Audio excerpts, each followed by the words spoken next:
These specifically are either from around town or from a workshop I went to that day. And first thing I'll do is just start flipping through and seeing what images would work best for whatever I'm working on. Generally speaking, the ones where the light is the best are the better ones to start off with. It's a lot tougher to work with one, like say these two, where the lighting isn't as good, than with this one, where obviously the light is a bit better. The more you have to make adjustments to the lights and darks in an image, the more it's going to mess with the colors in it. So the better photo you have to begin with, the easier it all is. I'll also have to decide what images will go together. Obviously these photos were all taken indoors, but then I have some other ones that were taken outdoors. This one paired with those indoor images probably won't work that well because the main part of the image is really dark. So trying to manipulate this one to get it to fit with the other photographs is going to be really, really tough. This one, on the other hand, the main focus of the image is lit pretty well. So it's a lot easier to manipulate this one. Same with that image. So I've opened a few up in Photoshop. One of the very first things I'll do is I'll either change the mode. Since these are digital images, they're almost always going to start off in RGB. And since we're working for print, they need to be changed to CMYK. There are some instances where you'll want to keep the image at RGB because there's some adjustments you can make that you can't make once you convert it to CMYK. But at least for this first one, I'm going to go ahead and convert it to CMYK. And you'll notice, usually when you do that, it'll give you this warning, but the colors will usually get a bit duller. And that's because with RGB, you're working with light. CMYK, it's adapting it for print. So just by the nature of the medium, it's going to be a lot less saturated once it gets printed out. So Photoshop is just simulating that for me. All right, so after I've changed the color mode, I will adjust the levels. So you can do that by going up to Image and Levels, or usually in Photoshop it'll have these buttons over here under the Adjustments menu. If you use the Adjustments menu, it's going to make a separate layer. So you can always turn it on and off and manipulate it as you go along. So just depending on how you like to work, you might want to use the drop-down menu up here or use the buttons over here. If I use the button, then the chart comes up over here and I can make adjustments right in that area, and then I get the levels layer down in my layers menu. Now when you see these three arrows, those have to do with the amount of lights and darks in your image. So to the right, it'll adjust more of the darks in the image. Moving the white one to the left adjusts the whites, and then the grays will either shift medium tones to be darker or lighter, just depending on which way you move them. So what I've learned from a photographer friend is when you see the beginning of the peaks, you want to move your arrows to align with those. So for example, right over here on the left-hand side, these larger peaks don't really start until further in, so I'm moving the black arrow to that area. So that'll shift the blacks to where they need to be. With the whites, pretty much what I'm trying to do is just make anything that needs to be lighter, lighter. If I leave it where it is now, everything is pretty. And then I'm going to move the grays just to make sure that nothing is blown out, nothing has so much whiteness in it that it loses its quality. But I also want to make sure I'm being true to the colors in the image. So levels are usually the first thing I work with. Were you about to ask something? I found a different way to do it. It's probably a little bit more precise. Like if you would go to where's the CMYK, like the arrows. Yeah. And like every this is what I do. Like yeah, you can adjust every color. And then when I get up to CMYK or RGB, yeah, you just move the middle a little bit. Okay.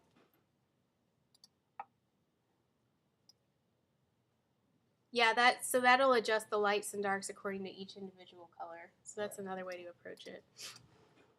But since this is a layer here, I can always go back and change it even after I'm done working on it. If I do it up here, then it's a one-time thing, and once I press OK, the only way I can change it again is to go back into the history menu and get to where I was previously. The next thing I'd want to do is check the image size. Once again, since this is a digital image, usually it'll start out with 72 dpi, and since we're going to be printing this out, we want it to be at least 300.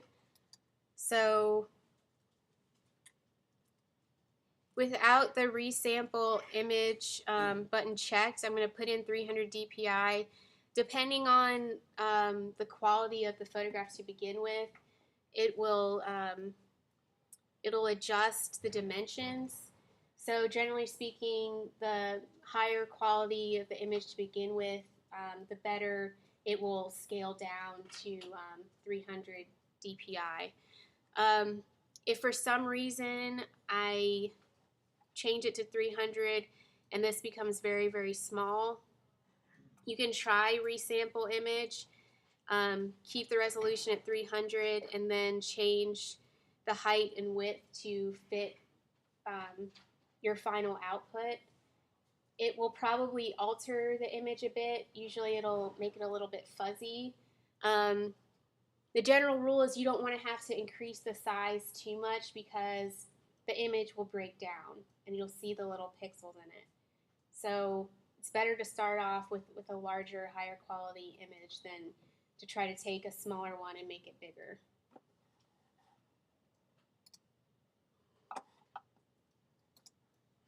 So there's all kinds of other adjustments you can do. If I go back to this menu, my adjustments menu, I can play with brightness and contrast. I can work with color balance. So here I can shift the amount of warm or cool colors in the image.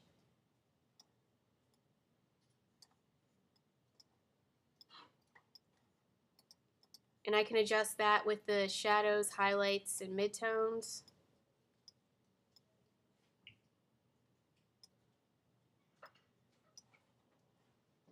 And just like before, it's making a separate layer for me.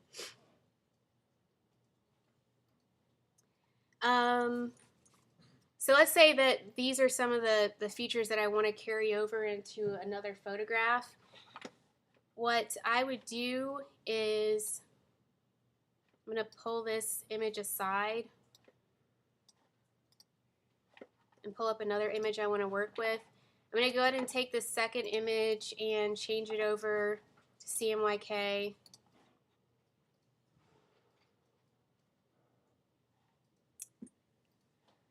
And change the image size.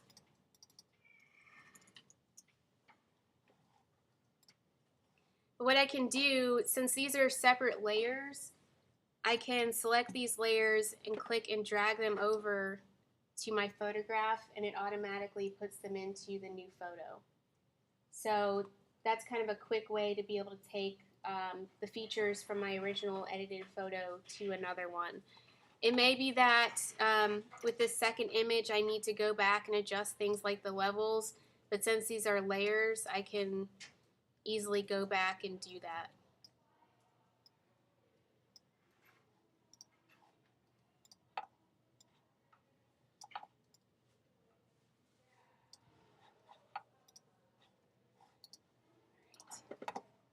Under the adjustments panel, there's also this feature called posterize. So with this one, it's going to take certain colors and kind of summarize them into blocks of color.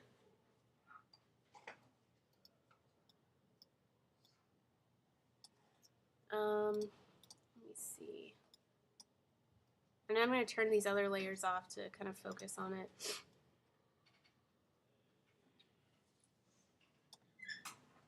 But it's breaking down the colors that are in the image into more simplified versions. And the more levels I include, the more difference in colors it's going to show. So kind of as I go up, it's truer to the actual image.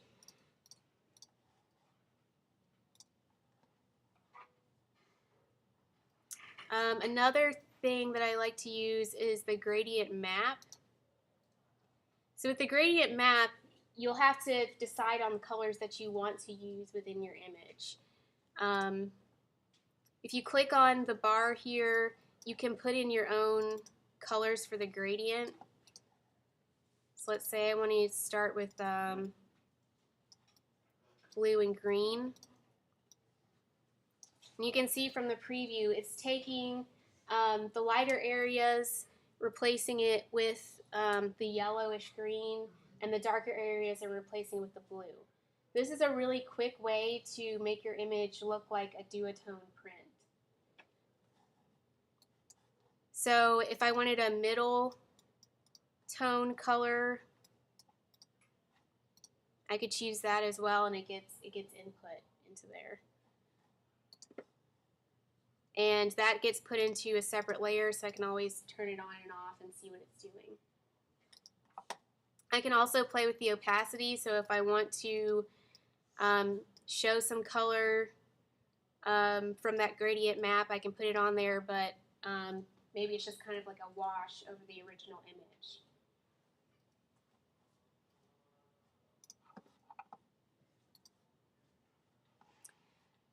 Another approach is to actually use duotones, and that works particularly well if you've got specific swatch colors that you want to work with, especially Pantone colors. And I would say anytime you're going to be working with a print production company where they are using Pantone, you'd want to use the duotone feature rather than the gradient map. But to do that, you're actually going to stay in RGB mode. So this image, I'm going to leave in RGB, but I'm still going to change the image size. And I'm going to adjust the levels. And so this time over on the right side, you can see that those peaks start a little bit away from the right, so I'm going to move the white arrow in a little bit and then move the gray arrow so some of the grays are lighter. But from there, I'm going to use the black and white adjustment filter, and this is one of those filters that you have to stay in RGB for it to work. If you try to do it in CMYK, it won't let you. So when I click on this button, it'll give me options on manipulating each individual color within the image. So if anything, if I want things that are red to be darker, I can move those to the left, so on and so forth, to make sure there's the right level of contrast in my image.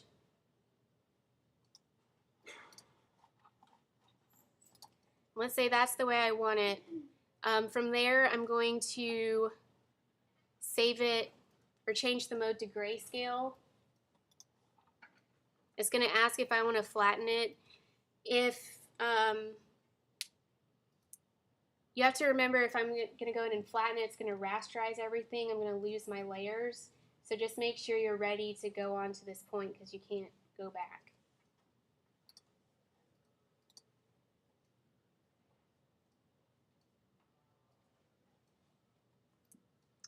So now it's in black and white. I'm going to go back up to image and mode and go down to duotone.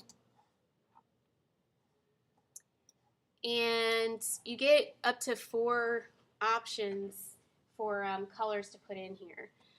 Monotone, obviously 1 color. Duotone, 2 colors. You get the rest. So I could go to my color libraries, pull up the Pantone Solid Uncoated, and choose a color to work with for the darks.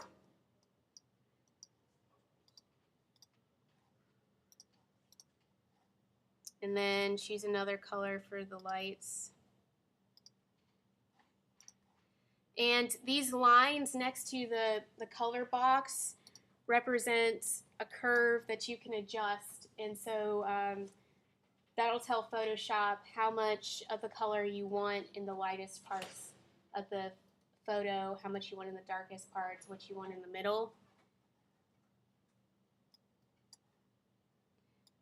So you can see as I'm adjusting this, it's swapping everything out. So the lightest parts are now being taken over by the blue and the darkest parts by the pink.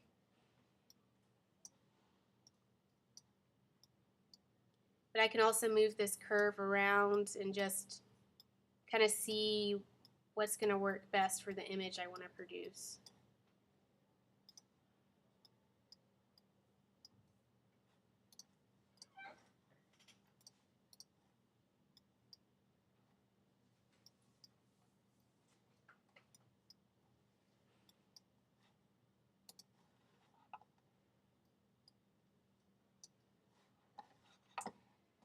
So that's how a duotone would work. You wouldn't have to go back and save this as CMYK necessarily. When you bring this into InDesign, it would bring the Pantone colors or whatever colors from your swatches into the document as well. There's also some other features over here that you can use. There's some in Illustrator that kind of mimic these, but they tend to work a lot better in Photoshop because that's what they're made for.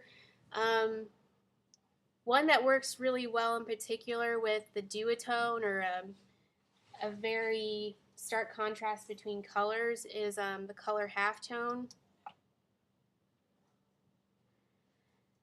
So with that one, you've got a max radius, and so that has to do with the size of the little dots that get output. And then each channel will represent a different color that's being represented by the dots. So you kind of just have to play around with it. But what it will do is it'll create dots for the blue and dots for the pink.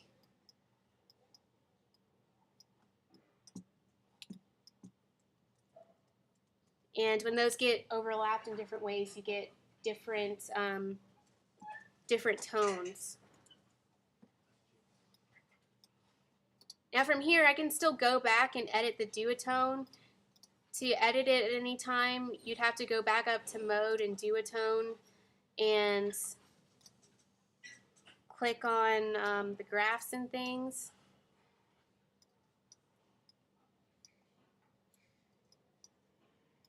So it's a little bit tougher to get to than the other options.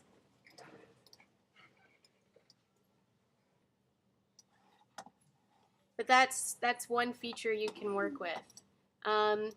If you want to mask something out, I'm going to make this into its own layer. You can always draw shapes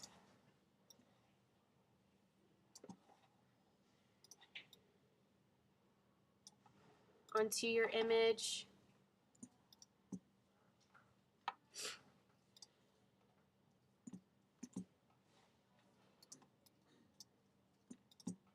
and make a clipping mask.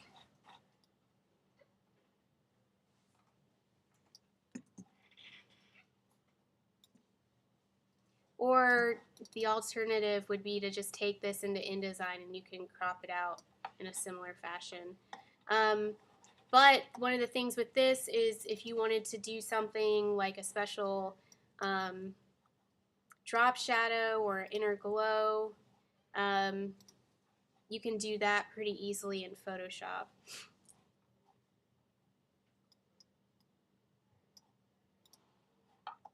So for this one, maybe I want to take one of my Pantone colors and use that for the drop shadow.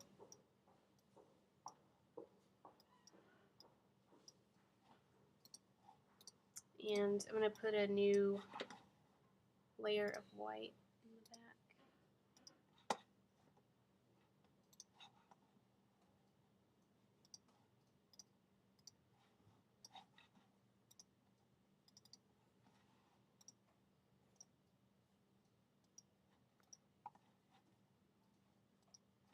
But you can do different things that kind of work better in Photoshop than they would in InDesign or Illustrator. But just like before, since some of these things are